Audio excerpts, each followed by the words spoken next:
பார்த்தீங்கன்னா 3 மாதத்துக்கு தேவையான மளிகை சாமான் வந்து வாங்கிட்டு வந்தாச்சுங்க. இது வந்து பழசெல்லாம் கொஞ்சம் பொருளெல்லாம் இருக்கும் பார்த்தீங்களா, அது இது எல்லாத்தையுமே பிரித்து எடுத்து வச்சுட்டு எதெல்லாம் தீர்ற மாதிரி இருக்கோ அதையெல்லாம் வந்து எடுத்து வச்சுக்கிட்டோங்க. பருப்பு வந்து ஒரு பக்கெட்டில் தனியாக போட்டு வச்சுட்டா பருப்பு மட்டும் தீர்றப்போ அது தனியாக எடுத்துக்கலாங்க. எல்லாத்தையும் வந்து தொலைவ வேண்டியதில்லை.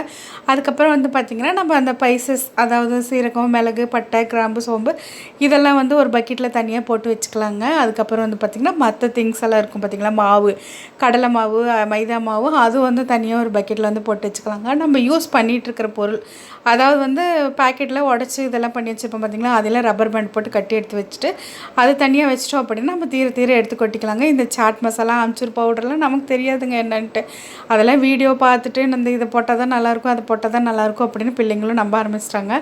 நம்மளும் சரின்னு சொல்லிட்டு வாங்க ஆரம்பிச்சிட்டோம். நமக்கு வந்து நாக்கில் அந்த டேஸ்ட்டில் ஒட்டிக்கிச்சு.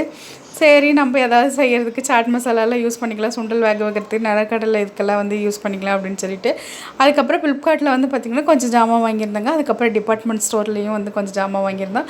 நம்ம ஊர் பக்கத்தில் இருக்கக்கூடிய கடையிலையும் வந்து வாங்கியிருந்தாங்க.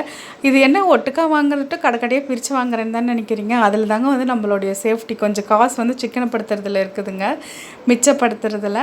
அது அங்கங்கே விலை வந்து எங்கெங்கெல்லாம் விலையெல்லாம் செக் பண்ணிட்டு வந்துடுவோம். எதில் விலை அதிகம் இருக்குது, கம்மி இருக்குதுலாம் பார்த்துக்கிட்டு அதுக்கு தகுந்த மாதிரி பொருள் வந்து வாங்கிட்டு வந்துடுறதுங்க.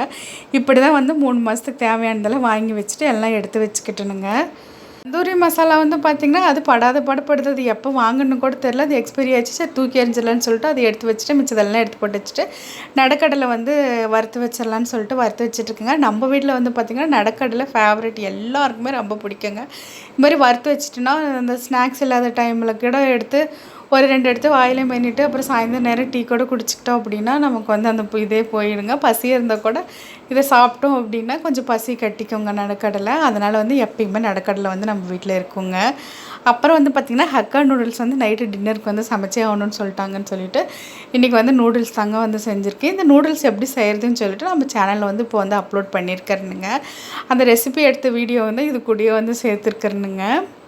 அதான் வந்து நம்ம வகை வகையாக செஞ்சு சாப்பிட்டு எல்லாமே பண்ணினாலுமே நமக்கு அந்த ராத்திரியில் கொஞ்சோண்டு சோறு கொஞ்சம் ரசத்தில் சாப்பிட்டா தான் வந்து சாப்பிட்ட மாதிரி ஃபீல் திருப்தியாக இருக்கும்.